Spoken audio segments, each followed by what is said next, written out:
Dear students, dear viewers, welcome again and अस्सलाम वालेकुम। आज जो हम यहाँ पे डिस्कस करने जा रहे हैं वो है जो पिछले साल का 12th क्लास इंग्लिश पेपर है, जो कि बोस का। तो इससे पहले हमने जो 11th क्लास का जो पेपर था वो हमने डिस्कस कर लिया और ये भी बिल्कुल उसी पैटर्न पे है, उसी तर्ज पे हैं।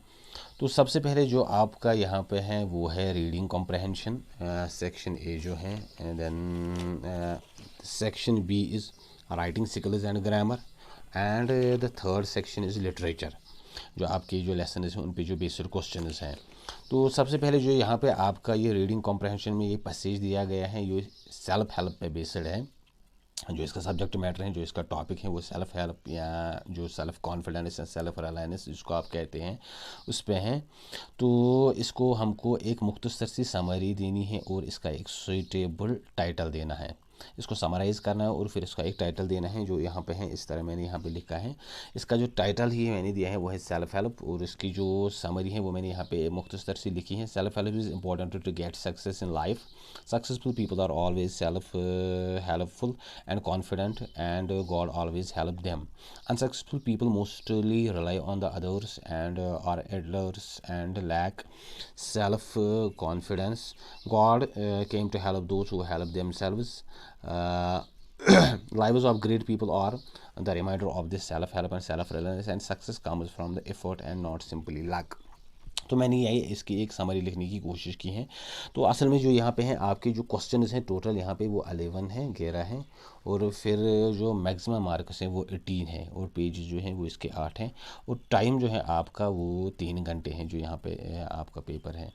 तो सेल्फ हेल्प एक काम ये सक्सेस के लिए बड़ी अहम चीज़ है लाइफ में कि आप खुद पे भरोसा करो, खुद काम करो। और दुनिया में भी जो भी सक्सेसफुल कामयाब लोग जो भी गुजरे हैं इन एनी टाइम, किसी भी वक्त में, किसी भी दौर में, वो सेल्फ हेल्पफुल थे, अपना काम खुद करते थे, कॉन्फिडेंट थे, और खुदा भी उनकी मदद करता था। और जो अनसक्सेसफुल पीपल है मोस्टली वो दूसरों पे रिलाई करते हैं और इसी वजह से नाकाम भी हो जाते हैं, और वो एडलोरस होते हैं, बेकार बैठने वाले, लैक सेल्फ कॉन्फिडेंस, उन पे वो कॉन्फिडेंस भी नहीं होता है। God came to help those who help themselves, खुदा भी उन्हीं की मदद करता है जो अपनी मदद आप करना चाहते हैं। तो जो बड़े लोगों की ज़िंदगी है वो हमें इस चीज़ की याद दिलाती हैं, दैट सेल्फ हेल्प और जो सेल्फ रिलायंस हैं, और एंड सक्स वो हमें इस चीज़ की याद दिलाती हैं कि जो भी कामयाब लोग हैं उनमें एक सेल्फ हेल्प और सेल्फ रिलायंस का एक ये क्वालिटी थी। और success comes from effort and not simply luck, और कामयाबी जो आती है it is because of your effort, because of your hard work, because of your pain, and it do not simply come by the luck. ये आपकी तकदीर में नहीं होता है, आपको इसके लिए मेहनत करनी पड़ती है। जितना बड़ा आपका गोल होगा इतनी बड़ी आपको इसके लिए एफर्ट लगानी पड़ेगी। तो डियर व्यूअर्स, ये था आपका जो पहला पैसेज आता है, फिर आपको इसको समराइज़ करना पड़ता है और इसको एक टाइटल देना पड़ता है। और जो सेकंड पैसेज है यहाँ पे आपका you have to read this passage, you have to understand this passage, आपको इसको कंप्रहेंड करना है, समझना है, और फिर इसके पीछे बाद में कुछ क्वेश्चन दिए जाते हैं। You have to answer those very question as per this very passage. तो ये जो पैसेज है ये एक्चुअली जो है it is about the fun that is in your life. आपकी ज़िंदगी में जो फ़न है, मिजाइया है, खुशी है, एन्जॉयमेंट है, रिक्रिएशन है, इस पे ये पैसेज बेस्ड है। इसकी क्या अहमियत है आपकी ज़िंदगी में, और आप कैसे इस चीज़ से, इस फ़न की वजह से जो स्ट्रेसफुल हालात आते हैं आपकी ज़िंदगी में, आते हैं, डिप्रेशन आता है, डिसअपॉइंटमेंट आता है, उस चीज़ को कैसे काबू कर पाओगे। तो यहाँ पे इसके क्वेश्चंस हैं। What does a man need if he has health and wealth, एक आदमी को क्या चाहिए अगर उसके पास हेल्थ है और वेल्थ है। इसका जो आंसर है वो इस तरह से है यहाँ पे, if a man has health and wealth he needs to others to be happy. उसको दो चीज़ और चाहिए, a stable framework built around a central purpose, play or doing things for fun। तो कुछ फ़न या कुछ खेल कूद होना चाहिए और एक स्टेबल फ्रेमवर्क होना चाहिए, एक पर्पस होना चाहिए, मकसद में बेमकसद ज़िंदगी नहीं होनी चाहिए। तो then there is the second question, stable here means, यहाँ पे मीन्स ये जो मोस्ट इसका प्रोबेबली जो आंसर है वो है fixed. Then their life is a tragedy experience, ज़िंदगी एक आलमिया है कैसे। Life is a tragedy in the sense कि अगर आपकी फैमिली और आपका जो काम है वो आपको तंग करेगा, उसमें आपका इंटरेस्ट नहीं होगा। तो उस सेंस में इस पैसेज में आया है कि that your life will be much depends upon your attitude towards life. Our mind can make a heaven of hell or a hell of heaven. Life is tragedy to those who feel, it is comedy to those who think. जो महसूस करते हैं इस ज़िंदगी को, उनके लिए एक ट्रेजेडी बन जाती है, और जो सोचते हैं, समझते हैं, मैनेज करते हैं इस लाइफ को, उनके लिए एक कॉमेडी है। वो बुरे से बुरे हालात में भी उभर आते हैं। तो वैसे ही यहाँ पे है, but sometimes family becomes hateful and work painful. लेकिन कभी कभी आपकी फैमिली भी आपसे नफरत करती है, और जो पेन है, काम है, वो आपके लिए पेनफुल बन जाता है। They can not bring happiness, वो आपको खुशी नहीं देते। At that time a man looks upon his duty toward the family और what is his work as play, he can get happiness. तब एक आदमी इससे खुशी हासिल कर सकता है अगर वो इस चीज़ को एज प्ले ले, एज फन ले। तो ये है इसका answer. Then what is life compare to, life को यहाँ पे किस चीज़ के साथ कंपेयर किया गया है, इसका जो आंसर है वो यहाँ पे है, life is a vast playground where we are players. ज़िंदगी एक बहुत बड़ा खेल का मैदान है जहाँ पे हम अब प्लेयर्स हैं, हम एज एथलीट्स हैं, we have to take part in these games. तो इसके बाद जो क्वेश्चन है, doing things for fun saves us from, अगर हम कोई भी चीज़ फ़न के लिए करें, एन्जॉयमेंट के लिए करें, खुशी के लिए करें, तो वो हमें किस चीज़ से बचाती हैं, disappointment. Then there is the word tragedy is used as a noun verb adjective and adverb. यहाँ पे ट्रेजेडी किस सेंस में इस्तेमाल हुई है, ये नाउन के सेंस में इस्तेमाल हुई है। जब हम पैसेज को देखते हैं, वो use the word vast in sentence other than that in the passage. तो यहाँ पे जो ये लाइफ इज़, कहाँ पे है ये, life is tragedy to those who feel, it is comedy to those who think. तो इस सेंस में यहाँ पे ये एज नाउन ली है, जो इसने भी ये पैसेज लिखा है। And then there is the word tragedy use the word vast in sentence other than the passage. हमको ये वास्ट इस्तेमाल करना है सेंटेंस में, जुमले में डालना है, other than that in the passage. Passage में जैसे हुआ है वैसे नहीं। This is a vast library, एक बहुत बड़ी लाइब्रेरी है। और जो what is the antonym of painful का एंटोनिम क्या है, इसका एंटोनिम है जॉयफुल। पेनफुल मीन्स तकलीफ दे, जॉयफुल मीन्स जो आपको खुशी दे। Life is tragedy those who feel, ज़िंदगी उनके लिए ट्रेजेडी है जो इसको महसूस करते हैं। जो सेंसिटिव लोग होते हैं, हसास लोग होते हैं, वो खुश नहीं रह सकते। Our what should be our motto in life, हमारी ज़िंदगी में क्या मोटो होना चाहिए, मकसद क्या होना चाहिए। Our motto should be play up play up play up play this game. ये एक तरह का खेल है, एक तरह का बिल्कुल एक गेम सी चल रही है, and we have to play it. हमको इसको खेलना है, हमको इससे शाया नहीं करना चाहिए, डिप्रेस नहीं होना चाहिए। तो इससे हम खुश रह सकते हैं अगर हम एक पॉजिटिव एटीट्यूड रखें अपनी लाइफ में। सो डियर व्यूअर्स, ये था आपका पैसेज जो ये थे, उसके बाद इसके क्वेश्चन। ऐसे ही आपके एग्जाम में भी एक पैसेज आएगा, और फिर आप उसको जो बाद में इसके जो क्वेश्चन होंगे उनको आंसर करना पड़ेगा। लेकिन उससे पहले आप पैसेज को अच्छी तरह समझिए, और पैसेज का जो थीम है, सेंट्रल आइडिया है, वो समझने की कोशिश करें।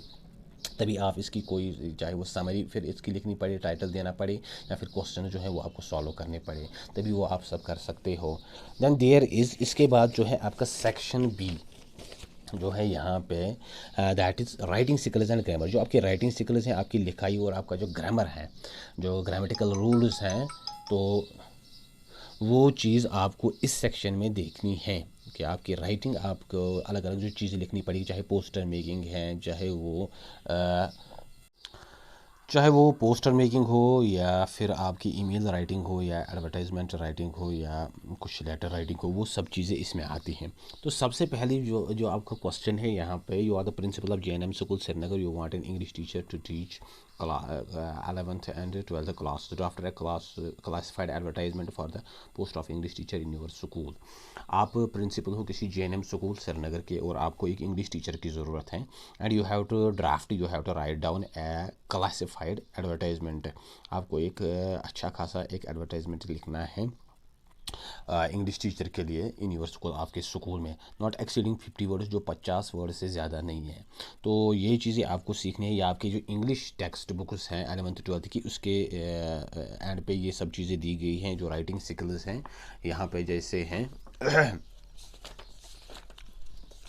तो यू हैव टू, आपको ये सब चीज़ें प्रैक्टिस करनी है, खासकर जो आपका 11th का जो इंग्लिश है, उसमें ये सब चीज़ें दी गई हैं। आपका जो इंग्लिश का जो एंड है, उसमें ये सब चीज़ें हैं। सो आपको ये चीज़ें प्रैक्टिस करनी है। You have to learn these very things from this very textbook, या जैसे यहाँ पे हैं, तो ये आपका जो इंग्लिश 11th का नोट मेकिंग है, समराइजिंग है, सब टाइटलिंग है, एसे राइटिंग है, लेटर राइटिंग है, क्रिएटिव राइटिंग है।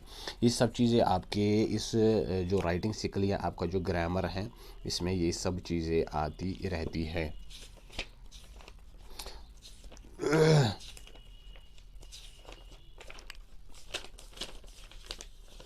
सो ये आपको एक एडवर्टाइजमेंट लिखना है, या आपको you are Mr Rewan Simpson the principal of a reputed college, you have been invited to be the chief guest on the opening of new library section of a public library in your town. Draft a reply to the invitation to express your inability to attend the occasion. आपको एक दावत दी गई है कि एक library का इफ्तिताह करना है, और आप एक रिप्लाई लिखोगे इस इनविटेशन का कि आप नहीं आ सकते उस दावत में, आपको कुछ मसला है। तो आप you have to write a reply to the invitation to express your inability to attend the occasion. वैसे ही write a letter to the editor of a reputed newspaper highlighting the issue of environmental pollution at various local picnic spots. आप एक चिट्ठी लिखोगे किसी newspaper के editor को जिसमें आप जो दिन ब दिन ये माहौल बिगड़ता जा रहा है, पोल्यूशन बढ़ती जा रही है, तो जो लोकल पिकनिक स्पॉट्स हैं तो उन पे, तो इस बारे में आप 120 से 150 वर्ड्स तक एक उसको एक चिट्ठी लिखोगे। या ऐसे you are viewing the support secretary of your school, write a letter to the national prime support Srinagar requesting them to supply their trade catalogue, mention the items you would require and ask for the discount on the catalogue prices. आप support secretary अपने school के, तो आप national prime support Srinagar जो है कोई supports का जो सामान बेचते हैं, उनको रिक्वेस्ट करो कि सप्लाई दियर ट्रेड कैटलॉग, वो अपना ट्रेड कैटलॉग जो है उनका कुछ चीज़ों का एक लिस्ट सा वो आपको भेजना है। तो आप उसमें वो आइटम लिखोगे you would require ask for a discount on the charge catalogue prices. तो आप उसमें से उनको कुछ डिस्काउंट चाहते हो कि वो आपको मिले और उन चीज़ों में। सो इसको भी ये आपको एक चिट्ठी लिखनी है, ये 120 से 150 वर्ड्स तक होनी चाहिए। तो वैसे ही जो क्वेश्चन है यहाँ पे you see a classified advertisement in the newspaper inviting applications for the post of official office assistant in the Godrej Soap Company, Srinagar. Write your job application and resume to the chief manager GSC applying for the advertisement post. अपनी newspaper में कोई advertisement देखा है Godrej soap company का, तो आप उसके लिए एक एप्लीकेशन लिखोगे और उसमें अपना जो रेज्यूमे है वो भी लिखोगे इस पोस्ट के लिए। तो ये 120 से 150 वर्ड्स पे होना चाहिए। तो ये ऐसे ही है classified advertisement in the newspaper inviting application for the post of lecturer in higher secondary school Srinagar. Write your job application to resume to the principal applying for the advertisement post. You have had आपने कोई advertisement देखा है जिसमें ये किसी lecturer की ज़रूरत है श्रीनगर में, तो आप उसके लिए अपना जो जॉब एप्लीकेशन है वो आप लिखोगे एक लेटर के तौर पे, और जो आपका रेज्यूमे है, जो आपका डाटा है एजुकेशनल, जो आपकी क्वालिफिकेशन हैं या एक्सपीरियंस है, वो भी इसमें लिखोगे। ये भी 120 से 150 वर्ड्स तक होनी चाहिए। सो ये चीज़ें आपको किसी हद तक प्रैक्टिस करनी है, उससे ये चीज़ें आपको आएंगी। कोविड-19 has checked the economic growth of the India, write an article on the effects of the कोविड-19। कोविड-19 ने जो इंडिया की जो इकोनॉमिक ग्रोथ थी उस पर एक नेगेटिव इम्पैक्ट डाला है, एक एडवर्स इम्पैक्ट डाला है। तो आप एक आर्टिकल लिखोगे द इफेक्ट्स ऑफ कोविड-19, जो कोविड-19 के असरात हैं उस पर एक मजमून, एक ऐसे लिखोगे 200 से 250 वर्ड्स तक। यहाँ regular habit of morning walk and exercises help us in maintaining good health and prevention of many ailments. Write a speech on the benefits of morning walk and exercise to be delivered on the morning assembly. जो regular exercise की जो आदत है उससे आपकी सेहत को maintain करने में और आपको कई बीमारियों से वो बचाता है।